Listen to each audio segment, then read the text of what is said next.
Hey, hi everyone. We've got a lot to get to here on the Here and Gone extravaganza, including a look at a new album that's a favorite of mine. It's the Committee of Vultures Hotel Nacional. And so stand by for that. I'll start out with a strange and wonderful story from my point of view, anyway. You know about dream songs, right? Dream songs are legendary. McCartney dreamed Yesterday, the biggest song of the 60s. Sting dreamed Every Breath You Take, the biggest song of the 80s, went to the piano in the middle of the night and then had to complete the task. It was Andy Summers who added the iconic guitar lick to it, which really changed everything. As a matter of fact, they say he did it in one take. Nothing was working, and he just said, "Here, let's try this." And everybody inside the control room cheered when he did that thing that tied it all together. Other songs have been dreamed. It Had to Be You was written on the bed sheets by the songwriter whose name escapes me right now. He went to a movie studio and he had to call his maid to bring the bed sheets because they wanted to hear the song after they heard the title. So there's some colorful and some beautiful occurrences that happen in the cosmic realm. Todd Rundgren was apparently on the Great Wall of China when he dreamed a song on that trip, and he had nothing with him. He didn't have a recorder, didn't have anything. There was no cell phones in those days. And so he said it was a discipline that he had to apply to just remember the song until he got home. And that was on the a cappella album, that song. I don't remember which song it was, but knowing Todd Rundgren, it was all good.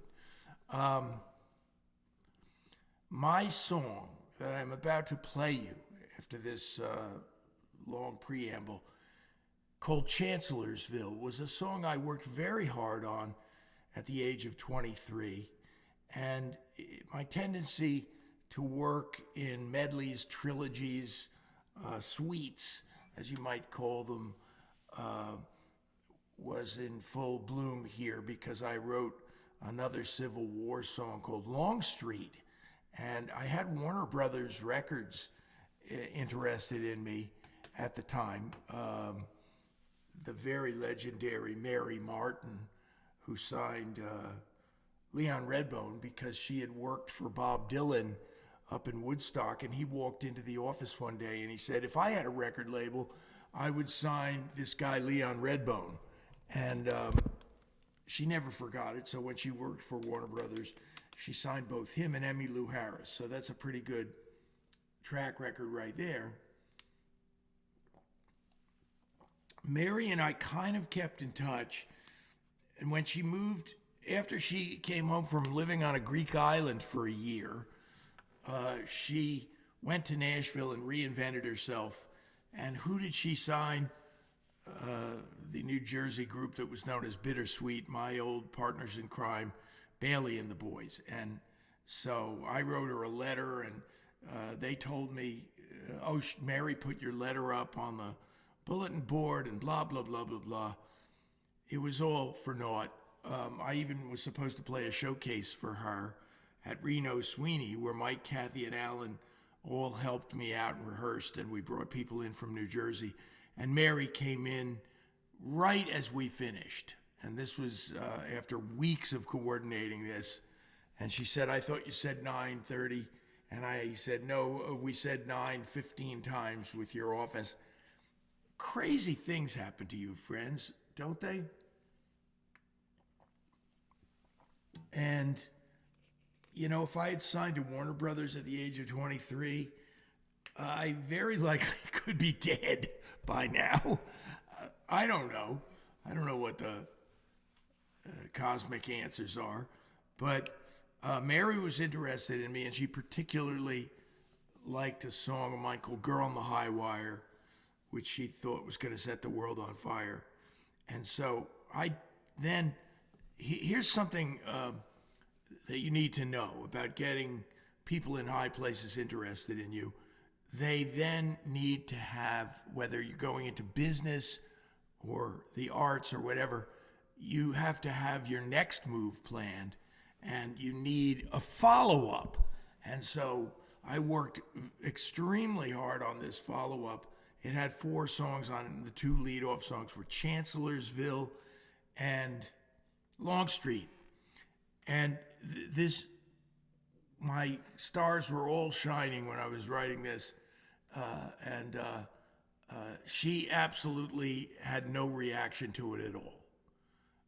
It was like crickets and tumbleweeds blowing, and she was not ready to accept me as a historical songwriter, Chip Mergott, writing about the Civil War. So, you know, the good feeling I've had over the last 50 years about it is that I know that it was my best work. So if you fail on your best work, you can kind of live with that. If you had half-assedly sent something lousy or quick, that would be the more bitter pill to swallow. Now, here we go with this song. You dream songs, and a lot of times when you dream playing music, it's awful. It's like the same kind of dreams as you have when you're running in quicksand or trying to fly and you can't get off the ground, whatever. I once dreamed that I was invited to the White House to play, and this is how long ago it was, and I still remember the dream vividly. It was in the Reagan administration, and I was playing in the that one big stage area, and there I was, and in the front row was Mrs. Reagan and Bonnie Raitt, who was sitting there. And I started playing Girl on the High Wire, the song I mentioned to you, and all the keys turned soft under my fingers and would not make any sound when I pressed it. So obviously you wake up in a cold sweat. And that's happened to me countless times, okay? Now, I'm in a new phase. I've been blessed with this wind at my back for songwriting. And the other night, dreamed the song Chancellorsville, that I was playing it under the apple tree at my parents' farm for some friendly faces. And they were hanging on every word and every note, and I was nailing every word and every note perfectly, which never happens. And so the chords were coming out right, the strums, the melody line, and I just went, this is just a pleasure, you know, it's the greatest dream in the world.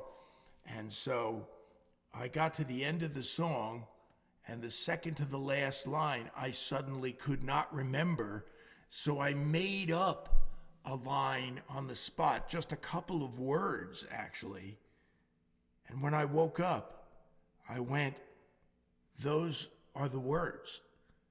That's what it always should have been, are these words. Now, I'm not going to point out what they are until, maybe I'll tell you later, but I need a little time to digest this. And I will sing the new version tonight, which just has a couple of new words in it. Thank you for listening. And I know there's songwriters who tune in, so to speak. So I hope some of these inner workings type of things interest you. This is called Chancellorsville, and it goes like this.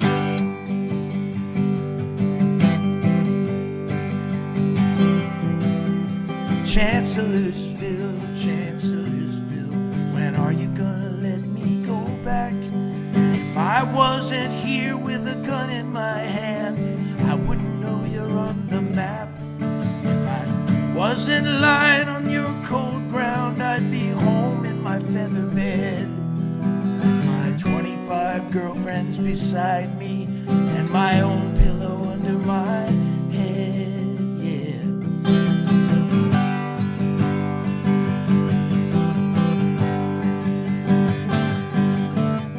Chancellorsville, oh Chancellorsville, the footsteps closing in behind made me take the biggest chance in my life when I couldn't make up my mind.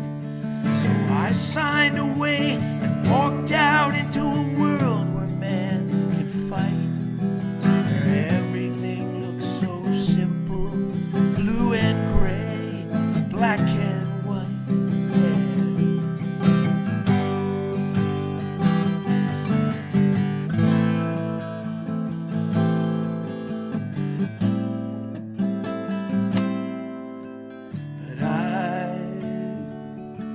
Wasted too much time, too many words along the wrong lines. I wanna lay down some more, and I could win, I'm sure, yeah. I need a little romance, a point of view, a little more space, and I need a little more love, a little more wind in my face, yes, so I can feel the race.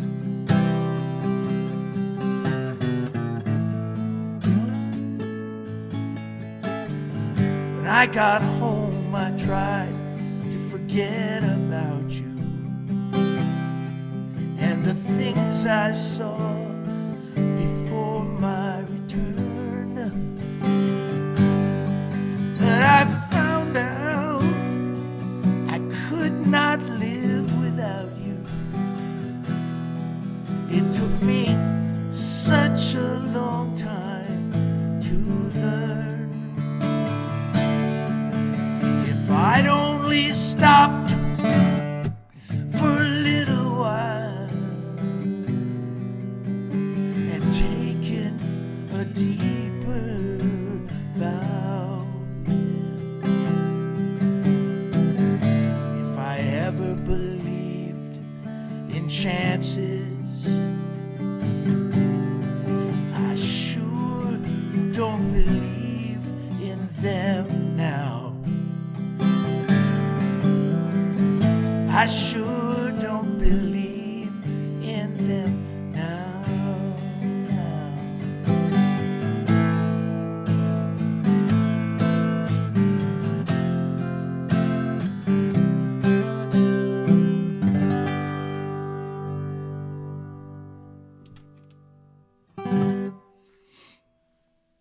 Maybe I'll save the big reveal for next week.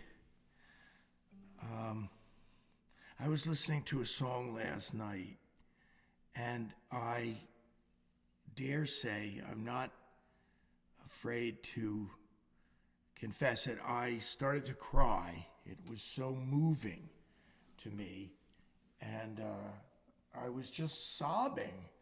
And the song was Some Enchanted Evening, which is, if I'm not mistaken, it's a Rodgers and Hammerstein song, right?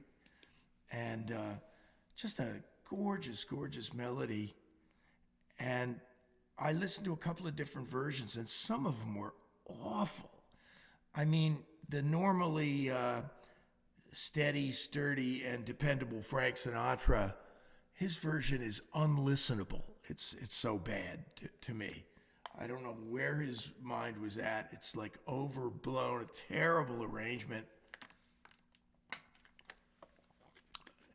And there goes half the audience that I just alienated. But anyway, I found this version. I had remembered it. I think I saw it on the Mike Douglas show when I was a kid. And that show was on out of Philly every day at 4 p.m. Lots of people watched that show. Lots of people got real musical educations out of it.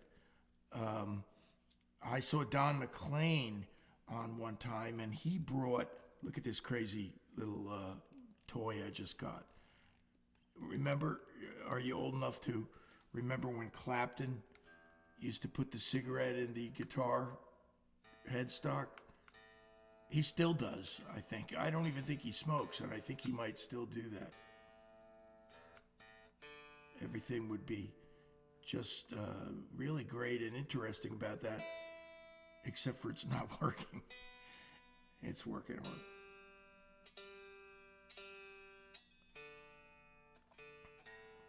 This is my guitar called Sunrise that I had designed and built by Bill.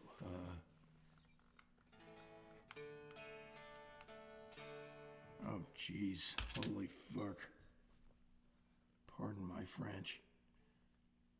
This has been a problem. I was just talking to my friend Steve Philp about it.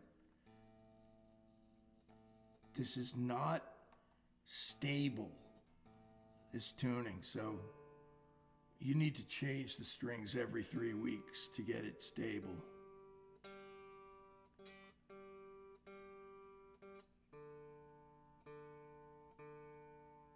You're not even hearing anything, are you?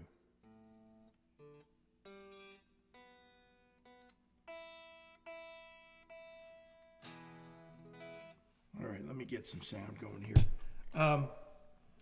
Where was I? I totally lost my train of thought.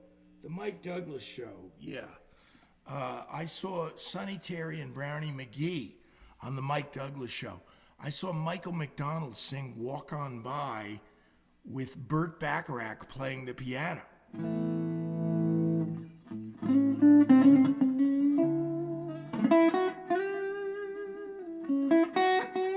My motto as a soloist, if I could tell you what my credo is, it's slower and softer.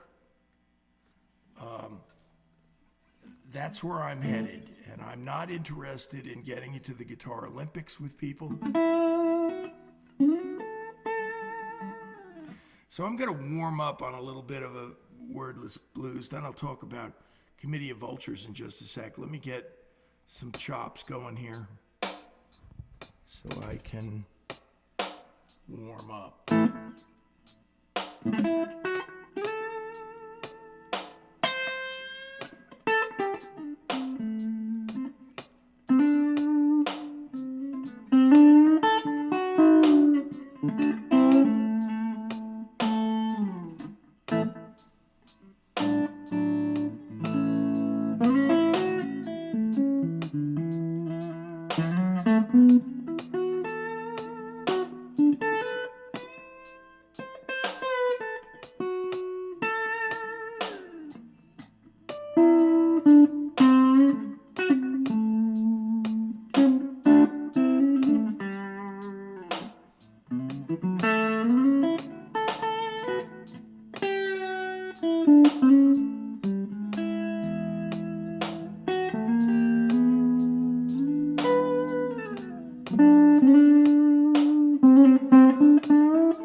Next week, I may throw the gauntlet down or pick it up, depending on how you look at it, and make up a song on the spot because of my belief that some of the greatest blues songs sound as if they were just made up on the spot. And when all of the writerly kinds of considerations fall away at 5 a.m. is when I've written probably 50 blues in that magic hour. I saw a clip that influenced me greatly, which was about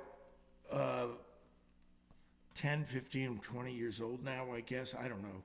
And it was John Lee Hooker sitting outside with Van Morrison, who was an old friend of his. He was not a Johnny-come-lately in his life. They were working on albums together many, many years ago. And Van was playing a hollow body electric guitar, unplugged. And John Lee Hooker was just making up a song on the spot over kind of a one-chord vamp, and it was called Don't Look Back. And you can see where I'm going with this. I thought to myself, that's like one of the best blues songs I've ever heard. And people, kind of jump through hoops to achieve something like that he did by just singing off the top of his head. This is the album of Whence I Speak. It's been on my player for the last week, enjoying every minute of it. It's quite an achievement with quite a great group of players here, including a friend of mine, Rob Paparozzi, the great harmonica player, who's on background vocals and harmonica on several songs. And it was produced by Benny Harrison and Bob Zaleski. Benny, this Committee of Vultures being an ad hoc group, you might say. And Benny has said to me, as Doc, my friend, described him, he knows everybody. He knows everybody. And he knows me. That's how many obscure people he knows. And Benny used to come over to O'Connor's 35 years ago, maybe, and play, maybe even more than that, and play the Yamaha Baby Grand at O'Connor's in Watchung with Bittersweet. And he was a killer player then, and that was 40 years ago. So I can only imagine what he's been doing, keeping busy all this time. But he and Bob Zaleski produced the shit out of this record, and it took me about 2 days to get past the first cut because I listened to it over and over again. And the mysterious Robert Van Cull was the writer on the first cut, which is the Hotel Nacional, the title track. And I'm going to say, if I have any say in the matter, or if my opinion gets factored in, I'm going to say that should probably be the single. But I want to continue on with this next week. And the cover is beautiful, beautifully designed by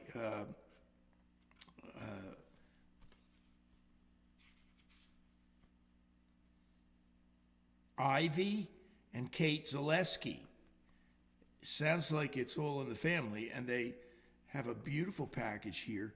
Pink Giglio is a guy I've heard of for years and years and years. He was always touted as being a great engineer, and here he shows up on this record.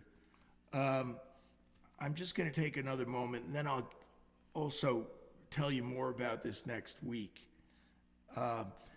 This is kind of the debut, in a way, of this getting out there, because it's not out yet. It'll be out first week of June on iTunes and Spotify and all that bullshit. And gee, I'm kind of cursing a blue streak here tonight. I don't mean to.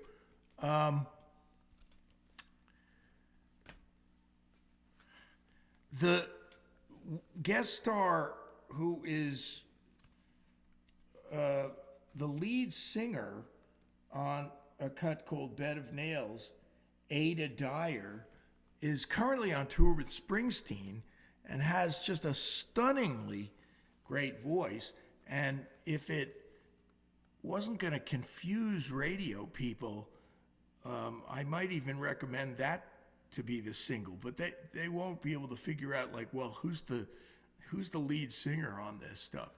Anyway, keep an eye out for it. I'll let you know when it comes out. It's as they say, it's a piece of work. It's a piece of work. So congratulations to all involved there. Now, I have some things on my little agenda. I want to say hi to Marty, one of the best friends I've ever had in my life, and thank her for her support of the show. Thank Bob, i.e. Doc, for his support. Thank Michael Cohn.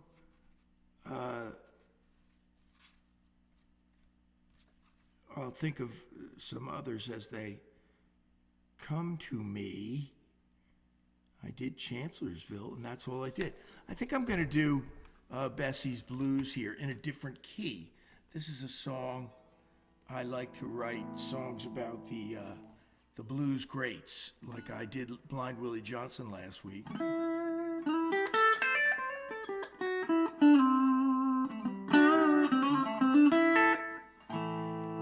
I just did a little bit of slide playing. I might do some more. And this is, to the best of my ability, my way of telling a little bit of Bessie's story. Let me tell you a story about an old and soulful friend of mine. Bessie Smith was a singer who was so majestic, so much more than fine. She was earthy as a diamond, but her voice was like the sound of the divine.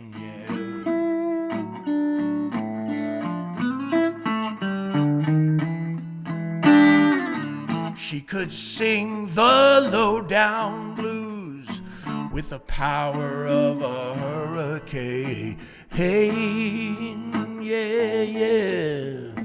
You could hear the thunder. You could feel the driving wind and pouring rain. From the feet that held her ground to the eyes that held the deepest look of pain. Yeah.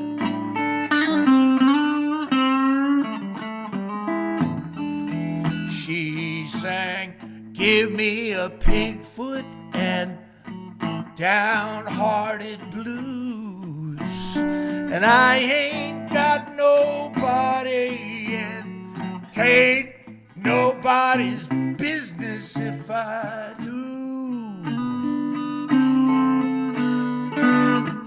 Who can say what she signified? Yeah. There's no man-made invention that can step up what the Lord electrified. Yeah.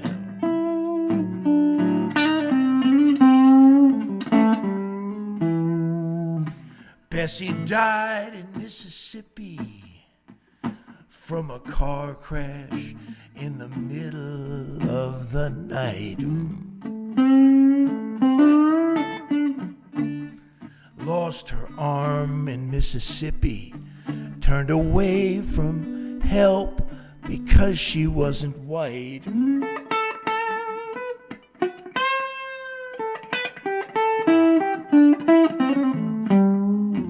Lord, I wonder if your angels carried Bessie Smith into your perfect light.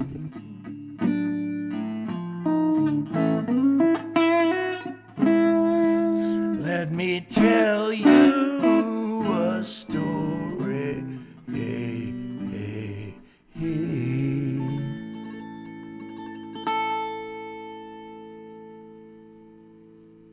If you're familiar at all with Edward Albee, who wrote the famous play and movie, Who's Afraid of Virginia Woolf?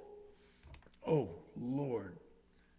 Don't ever watch that alone in a house in a rainstorm. That movie with Richard Burton and Elizabeth Taylor, who were married at the time. That movie is scarier than any horror film I've ever seen. And it's just about real people arguing at a little get-together, a cocktail party. And at the end, you can't breathe at the end. I don't know if Elizabeth Taylor won anything for that, and I'm not going to ask you know who, because I'm not supposed to use her on shows. I don't know. I got in trouble once for doing that. Now, I have been working on a song diligently. Some songs come quickly and easily, like some blues that I've mentioned, where you just sing what's in your heart. And others, you work a long time to make them seem natural and easy. This one is somewhere in between those two extremes. It's a new song, and it's called Rainy Sunday Blues. And there's no rocket science involved here. It's a standard kind of chord progression, but I think that it takes you there. The Some Enchanted Evening story was meant to convey that if you aren't moving somebody emotionally with your music, then you're in the wrong gig. And so all of the songs I write at this point are meant to do that. Let's see if I can succeed in that area with this one. And it's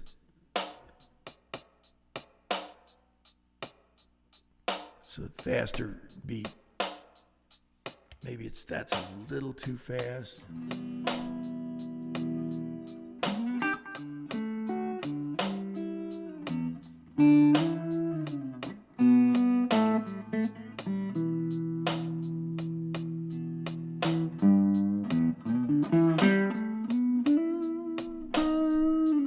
It's a rainy Sunday evening, yeah, and I'm staring at the walls.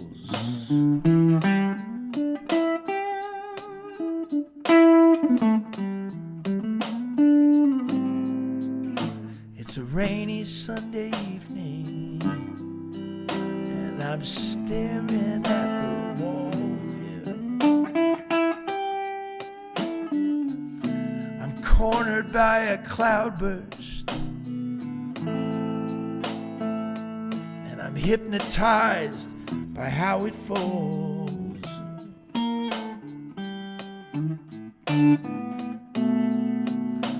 Every raindrop has a message, and they all know my name.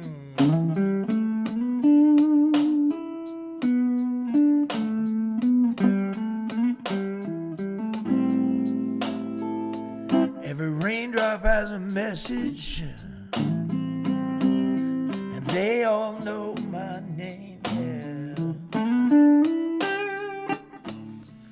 Sunday always feels like summer, and in some ways it still feels the same, yeah.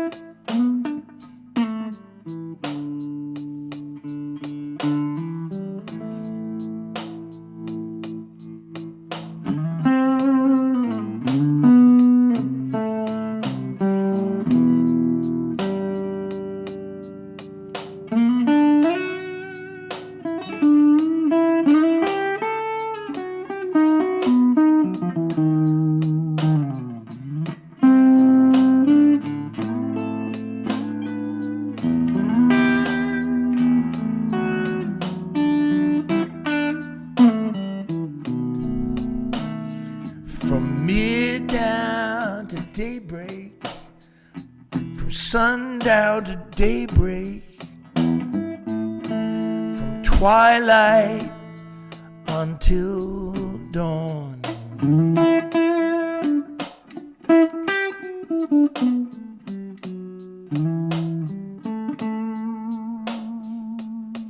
From twilight until sundown to daybreak, twilight until dawn.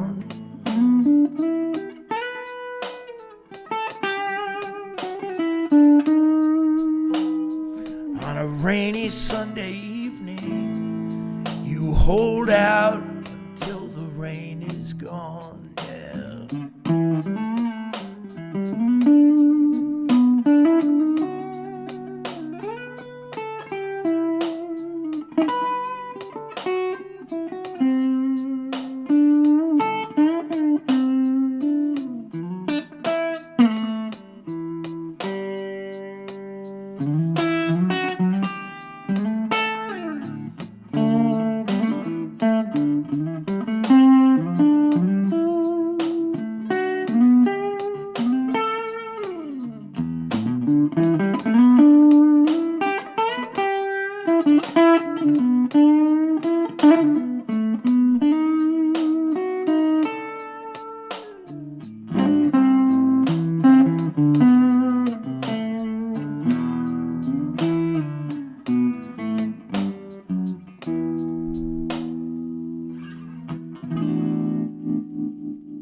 Now, another part of songwriting that is behind the scenes for the most part is the songs that never do see the light of day. Doc, you probably know about one or two of those. We all do. You go down the garden path and you think this is going to be the greatest thing I ever did. And at the end, it doesn't make it for whatever reason. Sometimes a couple of years goes by, and I'll dig up an old song and go, I don't even remember why I didn't like that. And the opposite happens too, but it's rare. The opposite is when you really believe in a song and then you hear it and you go, what did I see in that? But if you're careful and diligent as a writer, that doesn't happen hardly at all anymore to me. Okay. So I wrote a song this week and labored over it and kept working on it diligently, and it's called Men in Dark Suits. And the three verses were supposed to be businessmen, first of all. The second verse was political men in dark suits. And then to turn the whole thing on its ear, the third verse was supposed to be about the great blues players who often wear and wore dark suits. And John Lee Hooker comes to mind, B.B. King, Albert King did his own thing very colorfully. He became famous for wearing this pink suit, and he was a huge guy, well over 6 feet, and he really cut quite a figure in this pink suit that he did. But most of the time, a lot of blues players played in, like pseudo,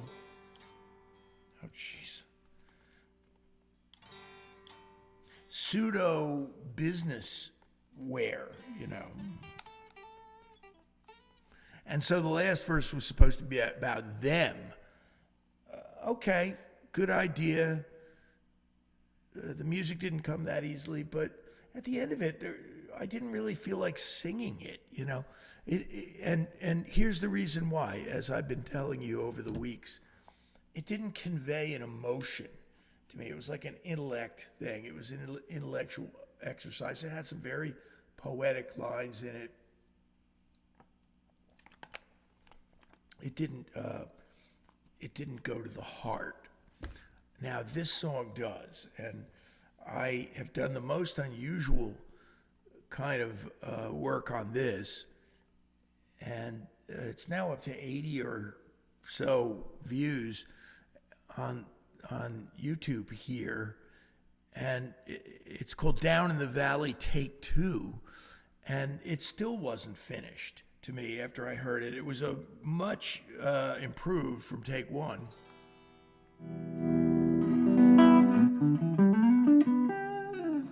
I'll end the show on it tonight. It's another kind of low-key E minor blues, but it's different. I think it's original, and I think it speaks to something that I want to say. And as soon as I get back in tune here,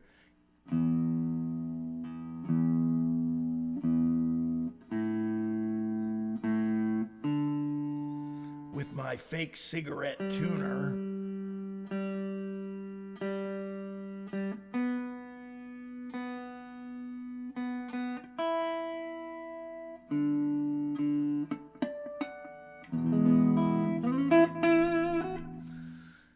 and thanks for listening again, and I'll probably post the virtual tip jar again. Thank you for those who keep the show on the air. Melinda up in Massachusetts comes to mind, and her husband Lloyd is a guitar player.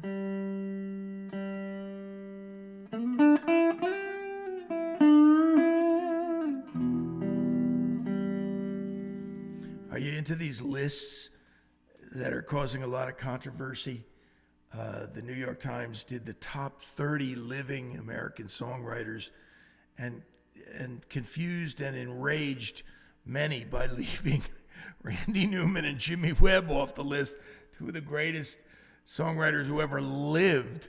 And they have Fiona Apple on the list instead, which is, just nuts.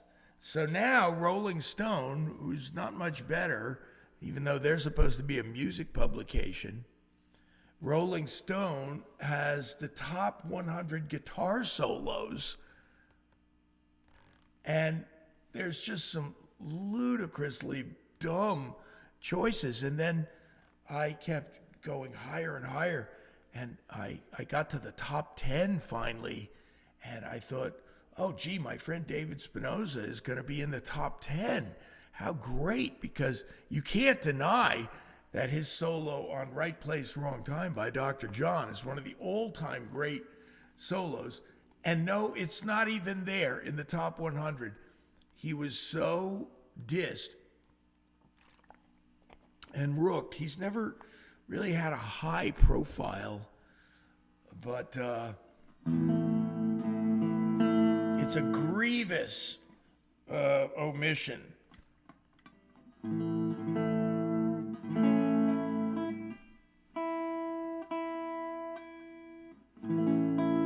If I wasn't down to the last song and ready to go on my merry way, I would just switch guitars here, because this thing is driving me out of my bird here. But I ask a lot of an electric guitar. I play it like an acoustic sometimes. So I'm playing these open chords.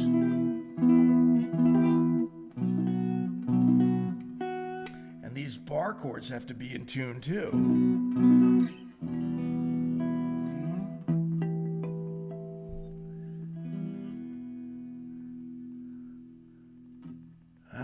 I had it all, a self-made man, on top of the world, yeah, with a master plan, a home on the hill that I could call my own. I never thought I would end up alone.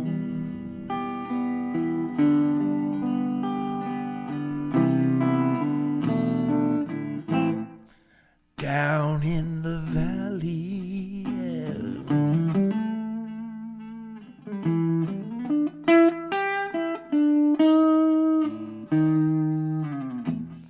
you won't hear my voice anymore on the line, and you'll never see me looking down from cloud 9.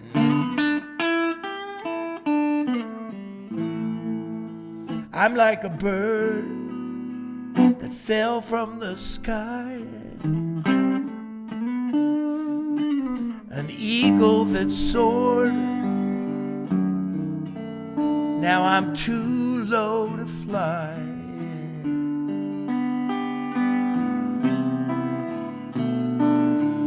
And I'm down in the valley.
So if you have a good year, or even a good day, walk with your head held high, but don't forget what they say. For each silver lining, yeah, there are 10,000 tears. I never thought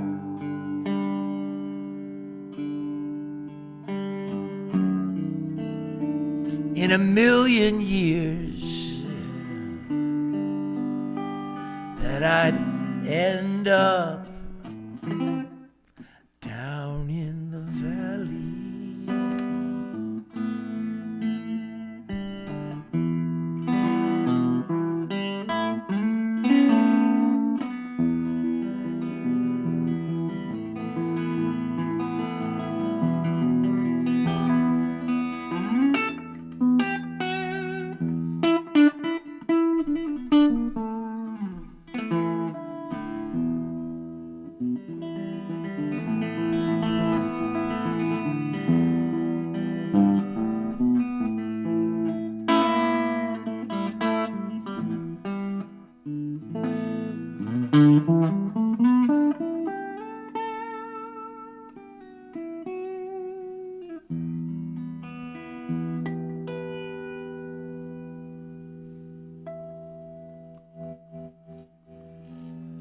Okay, have a good night. See you next time.